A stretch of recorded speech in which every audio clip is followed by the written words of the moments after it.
भारत के आगे अब बड़े बड़े योद्धा भी घुटने टेक रहे हैं, तो वहीं तुर्की भारत के आगे आके रोड़ा बनने की कोशिश की। भारत वो देश बन चुका है जो ट्रंप के टैरिफ को भी घुटने पर ला दिया है। दूसरी ओर सऊदी को झुका दिया। सऊदी जैसे देश भी भारत की तारीफ कर रहे हैं। वहीं तुर्की ने भारत के आईएनएस भोकाल मचाने वाली शिप भूमध्य सागर में ग्रीस के साथ ट्रेनिंग कर रही थी, तो बीच में रोड़ा बनने की कोशिश की। लेकिन अब भारत ने वो जवाब दिया है जो तुर्की ने सोचा भी नहीं होगा। भारत की बढ़ती शक्ति अब विश्व मंच पर साफ झलकने लगी है, जहां कभी शक्तिशाली समझे जाने वाले राष्ट्र भी अब भारत के आगे झुकने को मजबूर हैं। ट्रंप के कठोर टैरिफ को घुटनों पर लाने वाला भारत अब सऊदी अरब जैसे प्रभावशाली देश को भी अपने पक्ष में कर चुका है। लेकिन इसी बीच तुर्की ने एक अप्रत्याशित कदम उठाया। भूमध्य सागर में जब भारतीय नौसेना की आईएनएस, जिसे दुश्मन भोकाल मचाने वाली शिप कहने लगे हैं, ग्रीस के साथ संयुक्त अभ्यास में थी, तभी तुर्की ने बीच में हस्तक्षेप करने की दुस्साहसिक कोशिश की। तुर्की की इस हरकत ने माहौल को अचानक तनावपूर्ण बना दिया, मानो कोई बड़ा भू राजनीतिक विस्फोट होने वाला हो। पर तुर्की को यह अंदाजा नहीं था कि भारत ने पहले ही अपने पत्ते सधे हुए रखे थे। कुछ ही पलों में भारत की रणनीतिक चाल ने पूरे समीकरण बदल दिए। तुर्की को ऐसा जवाब मिला जिसने उसे न सिर्फ पीछे हटने पर मजबूर किया, बल्कि भूमध्य सागर में भारत की उपस्थिति को और भी मजबूती से स्थापित कर दिया। दुनिया अब सांस थामे देख रही है, भारत का अगला कदम क्या होगा। भूमध्य सागर की ठंडी लहरों के बीच अचानक एक हलचल मच गई। वहां भारतीय नौसेना का शक्तिशाली युद्धपोत आईएनएस भोकाल अपनी ग्रीस के साथ संयुक्त नौसैनिक अभ्यास में लगा हुआ था। यह अभ्यास न केवल सामरिक दृष्टि से अहम था, बल्कि भारत के बढ़ते वैश्विक प्रभाव का प्रतीक भी था। लेकिन इस शांति को भंग करने वाला एक देश था तुर्की। तुर्की ने अपनी नौसैनिक टुकड़ी को भारतीय युद्धपोत के समीप भेजकर न केवल अभ्यास में व्यवधान डालने की कोशिश की, बल्कि अप्रत्यक्ष रूप से भारत को चुनौती देने की मूर्खतापूर्ण कोशिश भी की। भूमध्य सागर की गहराइयों में फैली यह तनाव की लहरें जल्द ही एक भू राजनीतिक भूचाल में बदलने वाली थीं। तुर्की की इस हरकत के पीछे उसकी पुरानी नीति छिपी थी। इस्लामी देशों में खुद को नेता के रूप में स्थापित करने की महत्वाकांक्षा, भारत के बढ़ते प्रभाव, विशेषकर पश्चिम एशिया में सऊदी अरब और यूएई के साथ उसके मजबूत रिश्तों ने अंकारा को भीतर ही भीतर बेचैन कर दिया था। सऊदी, जो कभी तुर्की के नेतृत्व को गंभीरता से देखता था, अब भारत की प्रशंसा करने लगा था। भारत की ऊर्जा नीति, उसकी सैन्य शक्ति और उसकी आर्थिक मजबूती ने उसे एक ऐसा वैश्विक ध्रुव बना दिया था जिसके आगे अब ट्रंप के टैरिफ जैसी नीतियां भी झुक गई थीं। अमेरिका में ट्रंप प्रशासन के दौरान जब भारत पर उच्च आयात शुल्क लगाया गया, तब भारत ने न केवल संयम से बल्कि सटीक रणनीति से जवाब दिया। अमेरिकी कंपनियों को भारतीय बाजार से बाहर करने के संकेत दिए, व्यापारिक साझेदारियों को रूस और यूरोप की ओर मोड़ा और घरेलू उत्पादन को बढ़ावा दिया। नतीजा यह हुआ कि अमेरिका को अपने टैरिफ पर पुनर्विचार करना पड़ा। इसी ताकत का असर सऊदी अरब पर भी हुआ। तेल की राजनीति में भारत ने डॉलर के बजाय स्थानीय मुद्राओं में व्यापार की दिशा में कदम बढ़ाए और सऊदी को भी इस नए समीकरण में शामिल कर लिया। सऊदी अरब, जिसने दशकों तक तेल व्यापार में डॉलर को ही प्राथमिकता दी थी, अब भारत के साथ नए मौद्रिक सहयोग पर खुलकर बात करने लगा। इसके साथ ही सऊदी के उच्च पदस्थ अधिकारियों ने भारत की आर्थिक नीतियों और उसकी वैश्विक भूमिका की प्रशंसा की, जो तुर्की के लिए किसी झटके से कम नहीं था। और फिर आई वह घटना जिसने तुर्की को सीधे भारत से टकराव के रास्ते पर ला दिया। आईएनएस भोकाल और ग्रीस की नौसेना संयुक्त अभ्यास में युद्ध रणनीतियों और पनडुब्बी रोधी अभियानों का अभ्यास कर रही थी। ग्रीस और तुर्की के बीच लंबे समय से समुद्री सीमा को लेकर विवाद चला आ रहा है। तुर्की को यह नागवार गुजरा कि भारत, जिसकी प्रतिष्ठा अब केवल एशिया तक सीमित नहीं रही, ग्रीस के साथ खड़ा है। तुर्की ने अपने 2 युद्धपोतों को भारत ग्रीस के अभ्यास क्षेत्र के पास भेजा और रेडियो फ्रीक्वेंसी पर चेतावनी भरे संदेश प्रसारित किए। यह एक स्पष्ट संकेत था, हम यहाँ हैं, पीछे हटो। लेकिन भारत पीछे हटने वाला देश नहीं था। आईएनएस भोकाल, जो अत्याधुनिक मिसाइल प्रणालियों, स्टेल्थ तकनीक और बहुस्तरीय सुरक्षा व्यवस्था से लैस था, ने तुर्की की इस हरकत का जवाब उसी भाषा में देने का फैसला किया जिसे तुर्की समझ सके। भारतीय नौसैनिक अधिकारियों ने न केवल रेडियो पर तुर्की को स्पष्ट चेतावनी दी, बल्कि अपने रडार लॉक को सक्रिय कर दिया, जिसका मतलब था कि यदि तुर्की ने एक कदम और आगे बढ़ाया तो उसे वास्तविक सैन्य प्रतिक्रिया झेलनी पड़ेगी। यह मात्र एक जहाजों की भिड़ंत नहीं थी, यह एक प्रतीकात्मक प्रतीकात्मक टकराव था। एक तरफ उभरता हुआ भारत जो वैश्विक मंच पर अपनी उपस्थिति दर्ज करा रहा था, और दूसरी तरफ तुर्की जो अपनी घटती हुई क्षेत्रीय प्रासंगिकता को बचाने के लिए बेताब था। तुर्की को उम्मीद थी कि भारत पीछे हट जाएगा या ग्रीस के साथ इस अभ्यास को स्थगित कर देगा, लेकिन इसके विपरीत हुआ। भारत ने अभ्यास को न केवल जारी रखा बल्कि क्षेत्र में अपने 2 और युद्धपोतों को भेज दिया, एक स्पष्ट संदेश के साथ कि भारत अब केवल हिंद महासागर की शक्ति नहीं बल्कि भूमध्य सागर जैसी रणनीतिक जगहों पर भी प्रभाव डालने की क्षमता रखता है। तुर्की के लिए यह स्थिति शर्मनाक बन गई। नाटो के कई सदस्य देशों, जिनमें फ्रांस और इटली शामिल थे, ने भारत के इस कदम की सराहना की और इसे क्षेत्रीय स्थिरता के लिए सकारात्मक बताया। वहीं ग्रीस ने भी भारत की दृढ़ता की खुलकर तारीफ की। तुर्की की नौसेना को आखिरकार पीछे हटना पड़ा। बिना कोई एक भी मिसाइल दागे, बिना कोई जहाज डुबोए, भारत ने तुर्की को कूटनीतिक और सामरिक दोनों मोर्चों पर झुका दिया।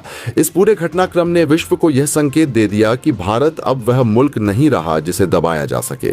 ट्रंप जैसे अमेरिकी राष्ट्रपति की टैरिफ नीति को झुकाने वाला, सऊदी अरब को नए मौद्रिक समीकरण में शामिल करने वाला और अब तुर्की को भूमध्य सागर में घुटने टेकने पर मजबूर करने वाला भारत एक नई वैश्विक शक्ति के रूप में उभर चुका था। तुर्की ने शायद सोचा भी नहीं होगा कि उसकी एक रोड़ा बनने की कोशिश भारत की रणनीतिक सर्जिकल प्रतिक्रिया में बदल जाएगी। भूमध्य सागर की लहरों में उस दिन सिर्फ जहाज नहीं तैरे, वहां भारत की नई विश्व व्यवस्था में निर्णायक भूमिका की गूंज सुनाई दी। यह सिर्फ एक समुद्री अभ्यास नहीं था, यह भारत का वह जवाब था जो दुनिया को एक सस्पेंस भरे अंदाज में यह बता गया, अब भारत को रोकना आसान नहीं। जिसने सागर से लेकर सऊदी तक सबको अपने पाले में कर लिया है, वह तुर्की जैसे देश को भी बिना युद्ध के झुका सकता है। यह घटना केवल एक सैन्य टकराव नहीं थी बल्कि वैश्विक शक्ति समीकरणों में एक ऐसे मोड़ की निशानी बन गई जहां भारत ने अपने रणनीतिक कौशल और तकनीकी प्रभुत्व से दुनिया को स्तब्ध कर दिया। पिछले कुछ वर्षों में भारत जिस तेजी से अंतर्राष्ट्रीय मंच पर उभर रहा है, उसने कई पारंपरिक शक्तियों की रणनीतियों को हिला कर रख दिया है। अमेरिका के ट्रंप प्रशासन के दौरान लगाए गए टैरिफ को चुनौती देने और अंततः उसे झुकाने के बाद भारत ने आर्थिक और सामरिक दोनों ही मोर्चों पर अपनी स्थिति मजबूत की। सऊदी अरब जैसा देश जो कभी अमेरिकी प्रभाव के केंद्र में था, अब भारत की नीतियों की खुलकर तारीफ कर रहा है।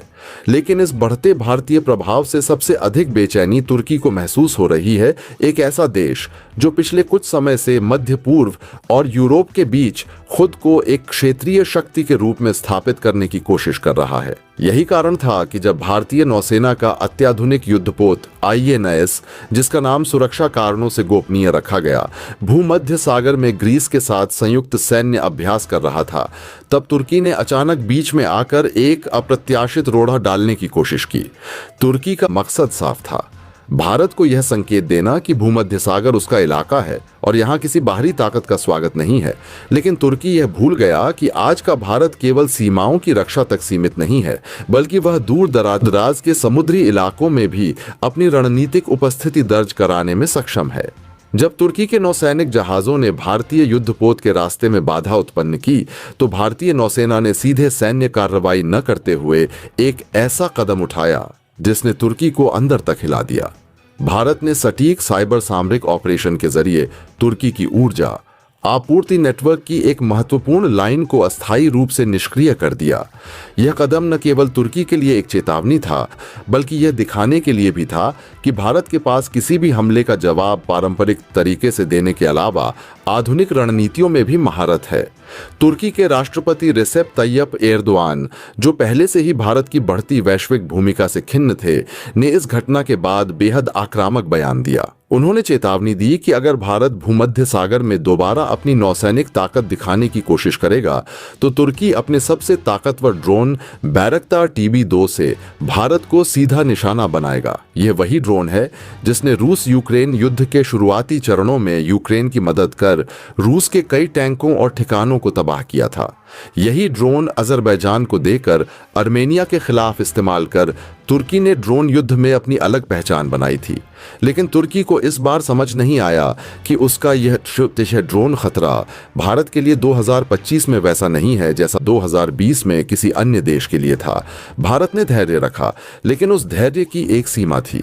जब तुर्की ने भूमध्य सागर में भारतीय युद्धपोत की निगरानी और उसे घेरने की कोशिश में अपने बैरक्तार TB2 ड्रोन को तैनात किया, तब भारत ने पहली बार ऐसा जवाब दिया जिसकी कल्पना तुर्की ने सपने में भी नहीं की थी। तुर्की को लगा था कि भारत अधिक से अधिक इन ड्रोन को मार गिराने की कोशिश करेगा, जैसा कई देश पहले कर चुके हैं। लेकिन भारत ने एकदम अलग रास्ता चुना। उसने न केवल इन ड्रोन को इलेक्ट्रॉनिकली ब्लाइंड किया, बल्कि तुर्की के ड्रोन ऑपरेशन नेटवर्क की रीढ़ पर ही वार कर दिया। भारतीय साइबर वॉरफेयर यूनिट और सैटेलाइट इंटेलिजेंस ने मिलकर तुर्की के ड्रोन कंट्रोल नेटवर्क में ऐसी सेंध लगाई कि न सिर्फ उस समय उड़ान भर रहे ड्रोन ठप पड़ गए, बल्कि उनके पूरे सिस्टम में भ्रम और जाम की स्थिति बन गई। कुछ ही मिनटों में तुर्की के कई बेस से ऑपरेट हो रहे ड्रोन या तो अपने रास्ते से भटक गए या खुद ब खुद सुरक्षित मोड में लौट आए। लेकिन तब तक तुर्की को समझ आ चुका था कि यह कोई सामान्य देश नहीं, बल्कि भारत है। इस ऑपरेशन की सबसे चौंकाने वाली बात यह थी कि भारत ने इस पूरे जवाबी हमले में किसी भी प्रकार की पारंपरिक गोली या मिसाइल का इस्तेमाल नहीं किया। सारा operation satellite communication jamming, drone command system में प्रवेश और AI आधारित रिडंडेंसी बायपास के जरिए किया गया था। भारतीय रक्षा सूत्रों के मुताबिक यह ऑपरेशन इतना सटीक था कि तुर्की की सुरक्षा एजेंसियों को पहले 15 मिनट तक समझ ही नहीं आया कि हुआ क्या है। जब तक वे स्थिति को समझ पाते, उनके कई ड्रोन ऑपरेटिंग स्टेशन पूरी तरह निष्क्रिय हो चुके थे। अंतर्राष्ट्रीय समुदाय के लिए यह घटना किसी सस्पेंस थ्रिलर से कम नहीं थी। इस पूरे घटनाक्रम ने एक सस्पेंस और रोमांच से भरी ऐसी स्थिति बना दी है जिसमें अब हर कोई अगले कदम का इंतजार कर रहा है। क्या तुर्की जवाब देगा या फिर वह भारत के तकनीकी और रणनीतिक कौशल के आगे झुक जाएगा? भारत ने इस एक ऑपरेशन से साफ कर दिया है कि वह अब 21वीं सदी का वो देश है जो न केवल सीमा पर दुश्मनों से लड़ेगा, बल्कि डिजिटल युद्ध, साइबर नियंत्रण और रणनीतिक घेराबंदी में भी किसी महाशक्ति से कम नहीं है। तुर्की को यह उम्मीद नहीं थी कि भारत सीधे उसके ड्रोन सिस्टम को ही ध्वस्त कर देगा। इस जवाबी कार्रवाई ने न सिर्फ तुर्की की सैन्य प्रतिष्ठा को झटका दिया, बल्कि उसके सहयोगी देशों को भी यह संदेश दे दिया कि भारत को हल्के में लेना अब किसी के लिए संभव नहीं। भूमध्य सागर में भारतीय युद्धपोत का शांत और रणनीतिक अंदाज, साइबर ऑपरेशन की सटीकता और अंतर्राष्ट्रीय प्रतिक्रिया, इन सब ने मिलकर एक नया अध्याय लिखा है। अब हालात ऐसे हैं कि भारत ने तुर्की के सामने दो ही रास्ते छोड़े हैं, या तो वह अपने आक्रामक रुख से पीछे हटे या फिर एक ऐसी साइबर और सामरिक जंग के लिए तैयार रहे जिसमें भारत का पलड़ा भारी है। आने वाले दिनों में यह घटना अंतर्राष्ट्रीय कूटनीति की किताबों में एक मिसाल बन सकती है कि कैसे बिना एक भी गोली चलाए एक उभरती हुई शक्ति ने भूमध्य सागर में स्थापित ताकत को उसकी ही धरती पर मात दी। सस्पेंस अब इस बात का है कि तुर्की इस हार को स्वीकार करता है या अगली चाल चलता है, और भारत उसके जवाब में क्या नई रणनीति अपनाता है। यही दुनिया की निगाहों में अब सबसे बड़ा सवाल बन चुका है। तुर्की को लगा कि वह अपने ड्रोन से भारत को निशाना बनाएगा और भारत उसका कुछ भी नहीं कर पाएगा, लेकिन तुर्की शायद यह भूल चुका था कि भारत वो देश है जो जब किसी दुश्मन को जवाब देता है तो सिर्फ मोर्चे पर नहीं, बल्कि उसकी सांस रोक देने वाली नसों पर सीधा वार करता है। तुर्की ने जब भूम सागर में भारतीय युद्धपोत को घेरने की नाकाम कोशिश की, तब भारत ने सिर्फ उसकी ऊर्जा लाइन को काट के पहला सबक तुर्की को दिया था। लेकिन तुर्की को सबक शायद अब भी पूरा नहीं हुआ है, क्योंकि उसके राष्ट्रपति एर्दोगन एक बार फिर से भारत के खिलाफ तीखी बयानबाजी करते हुए कह दिया कि भारत अगर भूमध्य सागर में आता है तो वो अपने सबसे ताकतवर ड्रोन से अब भारत को निशाना बनाएंगे। फिर क्या था? भारत का सब्र वहीं से खत्म हो गया और भारत ने पहली बार वो किया है जिसको लेकर के तुर्की को जरा सा भी अंदाजा नहीं था। तुर्की को लगा था कि भारत ज्यादा से ज्यादा क्या ही कर लेगा, उसके ड्रोन को निशाना बनाएगा। लेकिन भारत ने न सिर्फ तुर्की के ड्रोन को निशाना बनाया है, बल्कि तुर्की के ड्रोन के पूरे सिस्टम को ही ध्वस्त कर दिया है। और इस वक्त बहुत बड़ी खबर आ रही है भारत की तरफ से।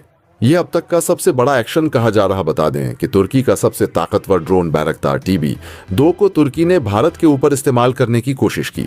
यह वही ड्रोन है जिसे तुर्की ने रूस यूक्रेन के बीच में यूक्रेन को दिया और फिर अजरबैजान को देकर के आर्मेनिया के खिलाफ उसका इस्तेमाल करवाया है। खैर, दूर मत जाइए, यही तुर्की ने इसी ड्रोन का इस्तेमाल भारत के खिलाफ भी करवाया था ऑपरेशन भारत के सिंदूर के दौरान। और यह बात खबर पूरी दुनिया को पता थी, भारत को भी यह बात बखूबी पता थी। खैर, तब तो भारत ने तुर्की को छोड़ दिया था, लेकिन आखिरकार भारत ने इस बार तुर्की को किसी भी कीमत पर नहीं बख्शा है और अब भारत ने तुर्की के सबसे बड़े ड्रोन सिस्टम को ही ध्वस्त कर दिया है। इस वक्त और पूरा का पूरा तुर्की का ड्रोन सिस्टम तबाह हो चुका है। हाल यह बन चुका है कि तुर्की के जो हजारों की तादाद में ड्रोन अलग अलग जगहों पर ऑपरेट कर रहे थे, वह पूरी तरीके से अनकंट्रोल्ड हो चुके हैं। यानी कि भारत ने तुर्की के ड्रोन नहीं, बल्कि तुर्की के ड्रोन की आत्मा को ही ध्वस्त कर दिया है।